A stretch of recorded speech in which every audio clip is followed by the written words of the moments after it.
नमस्कार दोस्तों, आप सभी का स्वागत है हमारे YouTube चैनल VCS अकेडमी पर। और आज की इस वीडियो में हम नीट IIT से रिलेटेड वीडियो लेकर आए हैं। इस वीडियो में हम विद्युत चुंबकीय प्रेरण से संबंधित कुछ महत्वपूर्ण टॉपिक यहाँ पर देखेंगे, जिसमें हम भंवर धाराओं का अध्ययन करेंगे, भंवर धाराओं के उपयोग यहाँ पर देखेंगे। साथ में प्रत्यावर्ती धारा जनित्र और दिष्ट धारा जनित्र भी यहाँ पर हम देखेंगे। उनसे उत्पन्न प्रेरित विद्युत वाहक बल का व्यंजक यहाँ फाइंड आउट करेंगे। साथ में उन पर आधारित न्यूमेरिकल क्वेश्चंस भी यहाँ पर हम देखने वाले हैं, समझने वाले हैं।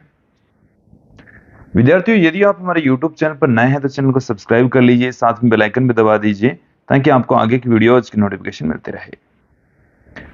अब मैं इस वीडियो को स्टार्ट करता हूं। सबसे पहले हम बात करेंगे भंवर धाराएं होती क्या है।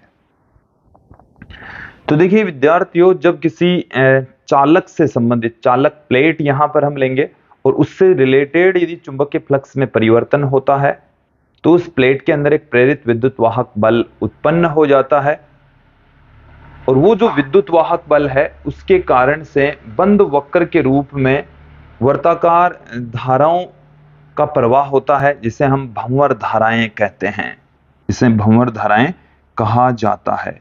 तो जब किसी चालक पदार्थ से बनी मोटी पट्टिका पर एक परिवर्ती चुंबकीय फ्लक्स आरोपित किया जाता है तो इसमें जल में उत्पन्न भंवर के समान चक्करदार प्रेरित धाराएं उत्पन्न हो जाती, जिसको हम भंवर धाराएं कहते हैं।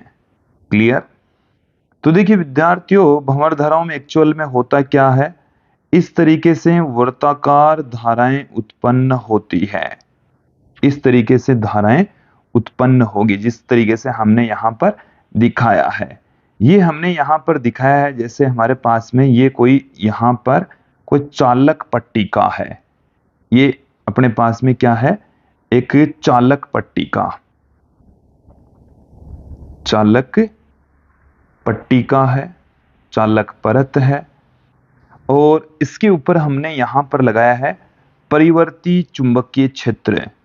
परिवर्ती चुंबकीय क्षेत्र, यहां से जो चुंबकीय क्षेत्र रेखाएं हैं वो गुजर रही है। यहां से इस तरीके से इसके अंदर से चुंबकीय क्षेत्र रेखाएं यहां से जा रही है। ये जो आप रेखाएं देख रहे हैं ये परिवर्ती चुंबकीय क्षेत्र को बता रही है। परिवर्ती चुंबकीय क्षेत्र को ये रिप्रेजेंट कर रही है। क्लियर? तो परिवर्ती चुंबकीय क्षेत्र इसके ऊपर अप्लाई करेंगे तो बंद वक्रों के रूप में कुछ धाराएं उत्पन्न हो जाएगी, जिसको हम भंवर धाराएं कहते हैं। ये जो आप येलो क्लोज लूप आप देख रहे हैं इनको हम कहते हैं भंवर धाराएं। इन्हें भंवर धाराएं कहते हैं। तो भंवर धाराएं होती क्या है ये क्लियर हो जाना चाहिए। देखिए विद्यार्थियों, चालक पट्टिका का अल्प प्रतिरोध होता है, जिसके कारण से भंवर धाराओं का परिमाण अत्यधिक होता है। यदि चालक पट्टिका का प्रतिरोध क्या हो, अपने पास में बहुत कम, तो भंवर धाराएं उच्च मान की होगी। देखिए विद्यार्थियों, ये जल में उत्पन्न भंवर के समान चक्करदार होती है। इसके अलावा एक फोको नामक वैज्ञानिक ने इनके बारे में सर्वप्रथम बताया था, इसलिए इनको हम फोको धाराएं या भंवर धाराएं भी कहते हैं। इन भंवर धाराओं का नाम क्या है? फोको धाराएं। क्लियर? क्योंकि फोको नामक वैज्ञानिक ने इसके बारे में सर्वप्रथम एक्सपेरिमेंट किया। तो देखिए, जब किसी चालक प्लेट के अंदर भंवर धाराएं उत्पन्न होती है तो विद्युत ऊर्जा उष्मा के रूप में खर्च होती है। क्लियर? यहां पर हम देख लेते हैं भंवर धाराओं के कुछ अनुप्रयोग। तो देखिए, भंवर धाराओं के अनुप्रयोग, तो भंवर धाराएं अलग अलग क्षेत्रों में काम में आती है। रुद्धदोल धारा मापी, तो जो धारा मापी है उसके अंदर अवमंदन के रूप में इसका उपयोग होता है। इसको भी आप समझ लीजिए कि धारा मापी में क्या होता है, जब धारा प्रवाहित होती है तब उसमें जो आयताकार कुंडली होती है उसमें विक्षेप आता है। जब धारा का प्रवाह बंद होता है तो विक्षेप वापस शून्य पर आता है, तो जो धाराएं हैं वो अपनी माध्य स्थिति के दोनों ओर इर्द गिर्द कंपन करेगी, दोलन गति करेगी। तो वो दोलन नहीं होने चाहिए, तुरंत रुक जाने चाहिए। तो उनको तुरंत रोकने का काम ये भंवर धाराएं क्रिएट करती है। क्लियर? फिर है विद्युत ब्रेक में जो विद्युत ट्रेनें हैं उनको रोकने के लिए भंवर धाराओं का प्रयोग किया जाता है। कि देखिए जो लोहे के टायर होते हैं उनके दोनों तरफ ड्रम लगे होते हैं जिनसे परिवर्ती चुंबकीय क्षेत्र उत्पन्न किया जाता है। और परिवर्ती चुंबकीय क्षेत्र में गतिशील जो चालक है वो भंवर धाराएं उत्पन्न होगी जो कि उसकी गति का विरोध करेगी। तत्पश्चात रेलगाड़ी में ब्रेक लग जाएंगे। इसी प्रकार से प्रेरण भट्टी में भी इनका उपयोग होता है, क्योंकि जब परिवर्ती चुंबकीय क्षेत्र लगाएंगे तो जो धातु के अयस्क हैं उनमें भंवर धाराएं उत्पन्न होगी, ऊष्मा उत्पन्न होगी और तत्पश्चात वो गर्म होकर पिघल जाएंगे। तो हम कह सकते हैं कि प्रेरण भट्टी में भी भंवर धाराओं का उपयोग होता है। स्पीडोमीटर में भी इनका उपयोग होता है। साथ में विद्युत मीटर जो ऊर्जा का मापन करते हैं, विद्युत ऊर्जा का मापन करते हैं, इसमें भी भंवर धाराओं का उपयोग किया जाता है। क्लियर? आगे देखें विद्यार्थियों कि ट्रांसफार्मर की क्रोड पतलित बनाई जाती है, क्योंकि ट्रांसफार्मर की जो क्रोड है वो पतलित पीट पीट कर उसको पतला रखा जाता है। उसके पीछे रीजन क्या है? तो देखिए यहां पर आप ध्यान देंगे, भंवर धाराओं के कारण ऊर्जा का अपव्यय रोकने के लिए ट्रांसफार्मर की जो क्रोड है उसको पतला रखा जाता है, पीट पीट कर पतला किया जाता है। क्लियर? नेक्स्ट देखें डायनेमो या जनित्र। डायनेमो क्या चीज है, जनित्र क्या होता है? तो विद्यार्थियों जनित्र एक ऐसी युक्ति है जिसकी सहायता से हम यांत्रिक ऊर्जा को विद्युत ऊर्जा में रूपांतरित करते हैं। तो एक ऐसी युक्ति जो यांत्रिक ऊर्जा को विद्युत ऊर्जा में रूपांतरित कर दे जनित्र या डायनेमो कहलाती है। क्लियर? देखिए ये जो डायनेमो है ये विद्युत चुंबकीय प्रेरण के सिद्धांत पर काम करता है। फिर देखें कि जब एक कुंडली को चुंबकीय क्षेत्र में रखकर घुमाते हैं तब कुंडली से संबद्ध चुंबकीय फ्लक्स में परिवर्तन के कारण से कुंडली में एक प्रेरित विद्युत वाहक बल उत्पन्न हो जाता है। तो इसका मतलब ये हो गया कि जो डायनेमो है, जनित्र है, वो विद्युत चुंबकीय प्रेरण के सिद्धांत पर काम करता है। कुंडली से संबद्ध चुंबकीय फ्लक्स में परिवर्तन करेंगे तो उसके अंदर एक प्रेरित विद्युत वाहक बल उत्पन्न हो जाएगा। तो किसी भी डायनेमो के अंदर उस कुंडली को कुंडली से संबंधित चुंबकीय फ्लक्स में परिवर्तन किया जाता है जो कि उसे उसकी अक्ष पर घुमाकर किया जाता है। विद्यार्थियों नेक्स्ट देखें प्रत्यावर्ती धारा जनित्र, जिसको हम एसी जनरेटर भी कहते हैं। ये होता क्या है, किस तरीके से काम करता है? तो देखें यहां पर आप कि प्रत्यावर्ती धारा जनित्र हम पढ़ रहे हैं और इस प्रत्यावर्ती धारा जनित्र के 4 मुख्य भाग होते हैं। इसके 4 मुख्य भाग होते हैं। कौन कौन से भाग होते हैं एक एक करके हम यहां पर देख लेते हैं।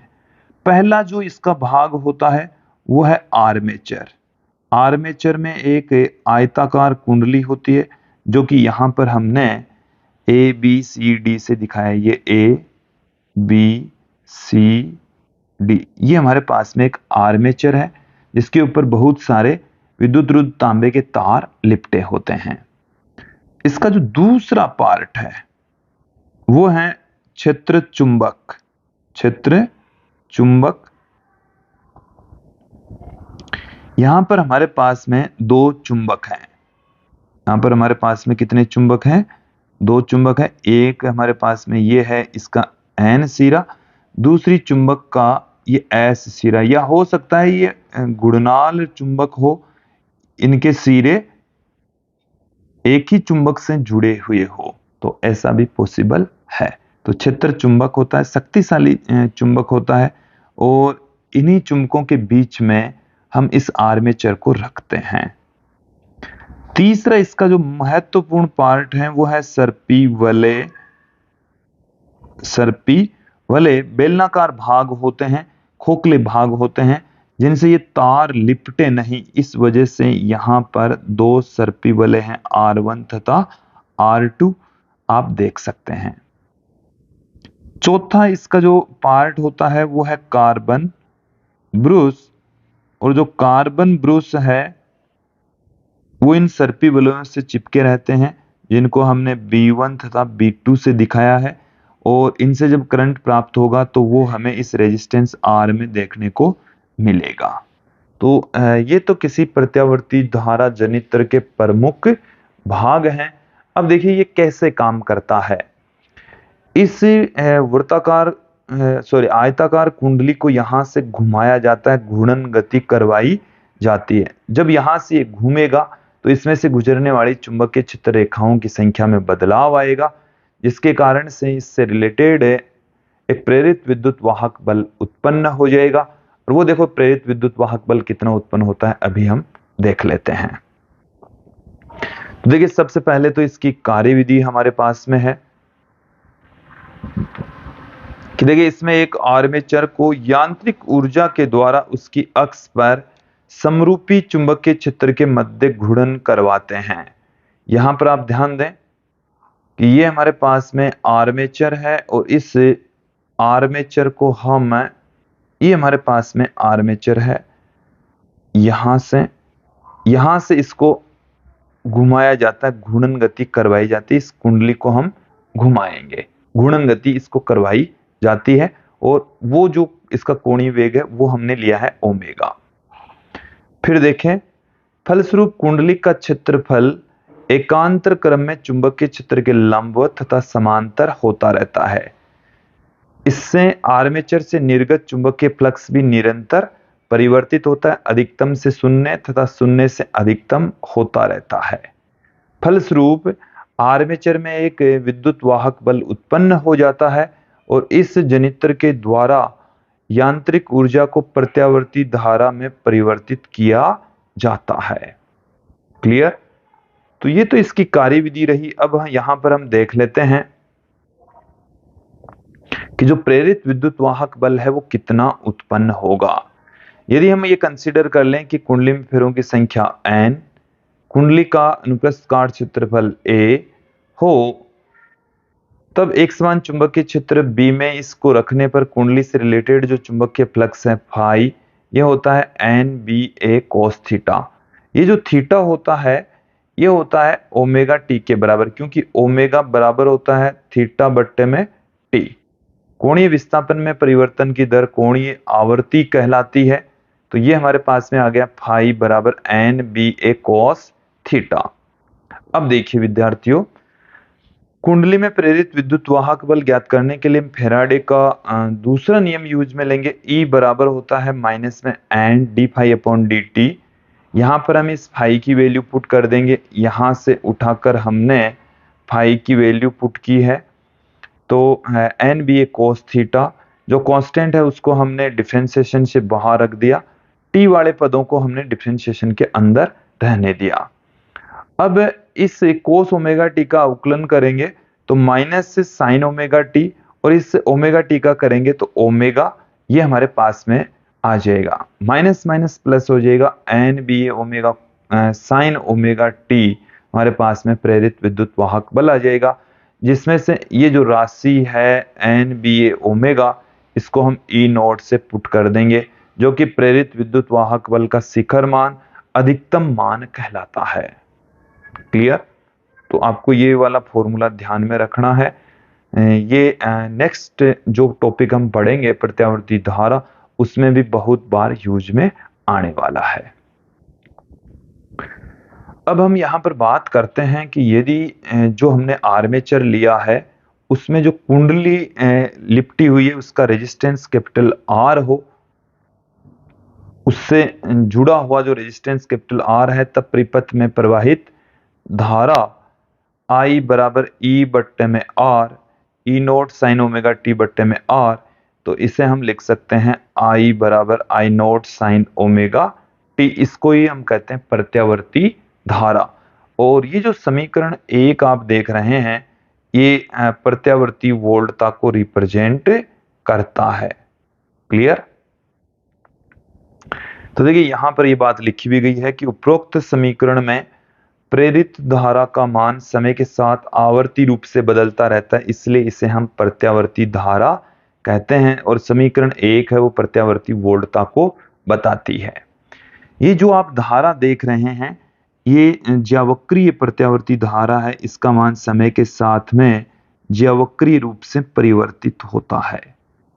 शून्य से पहले इसका मान अधिकतम होगा और फिर इसका मान वापस शून्य हो जाएगा, फिर ऋणात्मक दिशा में अधिकतम होगा और वापस शून्य हो जाएगा। इसको हम आई नोट या आई एम से पुट करेंगे, आई नोट या आई एम से। नेक्स्ट चैप्टर में हम इसी आई नोट को आई एम से पुट कर देंगे विद्यार्थियों। तो जब एंगल यहां से इस कुंडली का जो एंगल है वो यहां से चेंज हो रहा है, एंगल यहां पर तो है 0। चलिए मैं इसको यहां पर से एक बार इन सब को हटाकर आपको एंगल बताता हूं कि एंगल में कहां से कहां तक बदलाव होता है। तो यहां पर तो एंगल है 0, फिर यहां पर आते ही एंगल हो जाता है π/2, यहां पर हो जाएगा पाई, ये हो जाएगा 3π/2 और ये हो जाएगा यहां पर 2π। तो एंगल यहां पर लगातार चेंज होने वाला है। तो एक पूरे चक्कर के अंदर जो समय है वो 0 से कैपिटल T तक बदलता है और एंगल है वो 0 से 2π तक बदलता है। क्लियर? थोड़ा सा आगे बढ़ते हैं। अब मैं यहां पर बात करूंगा दिष्ट धारा जनित्र की। हमने पीछे यहां पर देखा कि जो प्रत्यावर्ती धारा है उसका जो मान है वो धनात्मक ऋणात्मक होता है, लेकिन दिष्ट धारा में ऐसा नहीं होता विद्यार्थियों, एक ही दिशा में धारा बहती है। इसका यदि मैं ग्राफ यहां पर निर्मित करूं आई का समय के सापेक्ष, तो इस तरीके का ग्राफ हमें प्राप्त होगा, एक ही दिशा में विद्युत का प्रवाह होगा। तो देखिए विद्यार्थियों, दिष्ट धारा जनित्र को हम कैसे निर्मित कर सकते हैं। तो दिष्ट धारा जनित्र में सर्पी वलयों के स्थान पर दिक् परिवर्तक लगा होता है।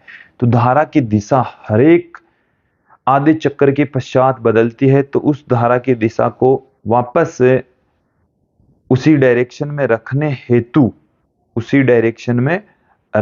हेतु यहाँ पर दिक् परिवर्तक लगे होते हैं। यहाँ पर ये दो वलयों के स्थान पर दो दिक् परिवर्तक C1 और C2 यहाँ पर लगे होंगे।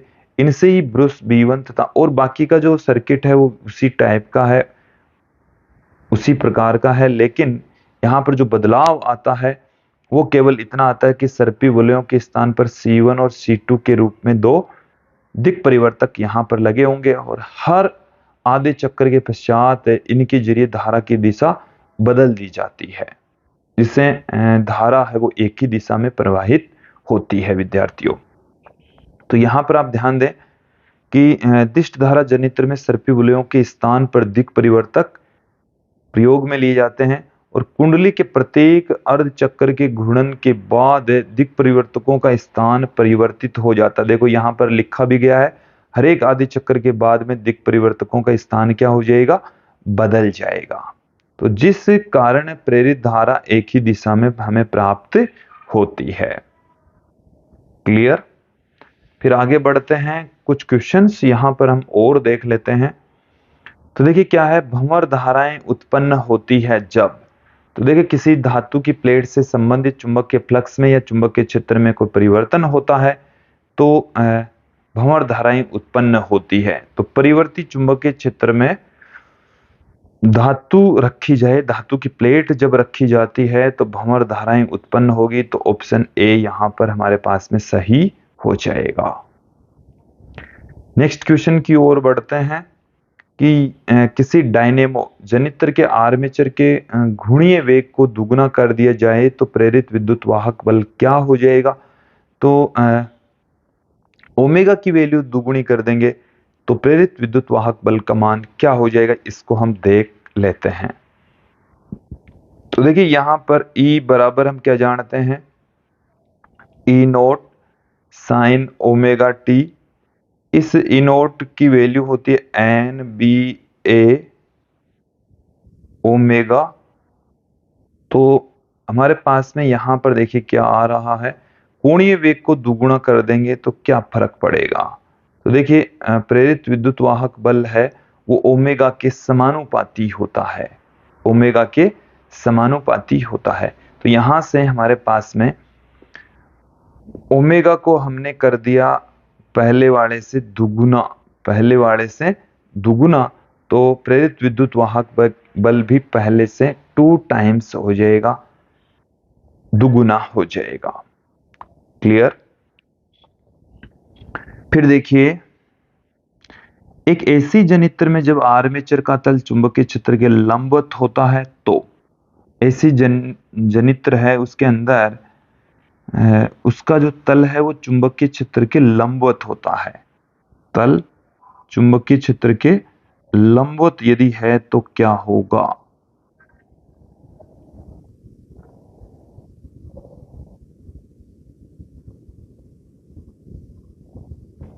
डायग्राम में दोबारा इसको निर्मित कर लेता हूं, इस तरीके से बना लेते हैं। हमारे पास में चुंबकीय क्षेत्र इस डायरेक्शन में और ये हमारे पास में है, देखिए यहां पर आप ध्यान दें कि इधर तो है चुंबकीय क्षेत्र और ये है इसका क्षेत्रफल सदिश, दोनों के बीच का एंगल हमारे पास में यहां पर है थीटा।